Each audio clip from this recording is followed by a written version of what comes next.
All right, Derek, we ready?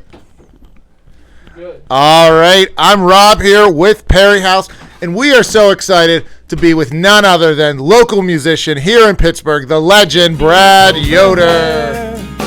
But who would get me over you on a road that doesn't... So, to kind of go off what I just said, I realized this quickly when I started diving into the local scene. You kind of are a legend, especially in the singer-songwriter scene.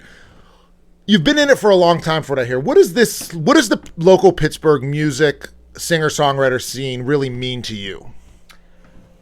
That's a great question. And, this year I'm celebrating 30 years of playing original music in Pittsburgh, which when I first did that in, the fall of 1994 when I moved here,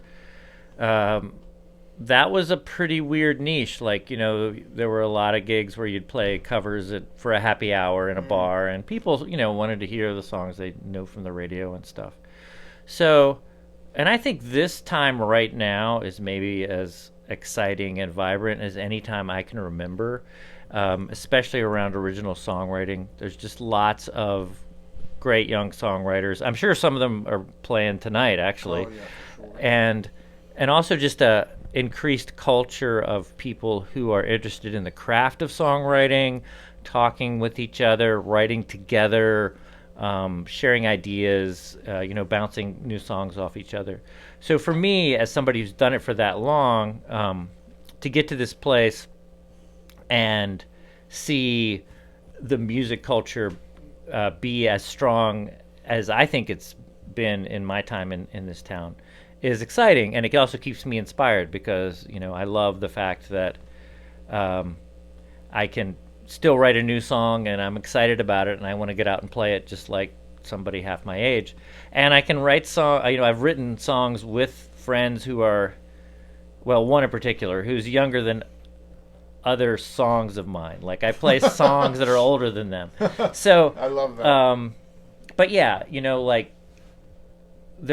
you can get inspired and encouraged and supported by people at all different stages of their musical journeys. And so that's exciting when there's a lot of variety going on. Absolutely, yes. We have our songwriter showcase tonight. Brad's part of that, and we definitely have some young ones coming up that we just discovered recently, and I'm just listening to some of their stuff, and you're right, it is amazing, some of the stuff coming out of the Pittsburgh acoustic and singer-songwriter scene right now. For the next question, more on the famous side, what's one famous musician, maybe as a kid or early on in your career, that really inspired you? Oh, wow. That is, a lot of people, it's too big to list. I would say a random but important one would be Ani DeFranco, and I still on my wall, I moved here in the fall of '94. I saw Ani for $5 at the Bellevue Annex on Pitt's campus, and a duo show. I forget if it was her and the drummer or her and the bass player, but just the energy and the really physical guitar playing, and then kind of the brutal honesty of coming from a sort of reserved, churchy background, to hear somebody be that honest in a song was exciting. So anyway. Yeah, that's awesome. That's an awesome story. $5 back in '94. Yeah. I don't think she's playing for $5 anymore. Probably not, but she's still... The next question, this is my favorite question to ask at all of our interviews. One artist anywhere in the world that people might not know about, and this is hard, you can only name one. We ask everyone we interview. One artist, we'll tag them below, that people should check out that they might not have heard of before.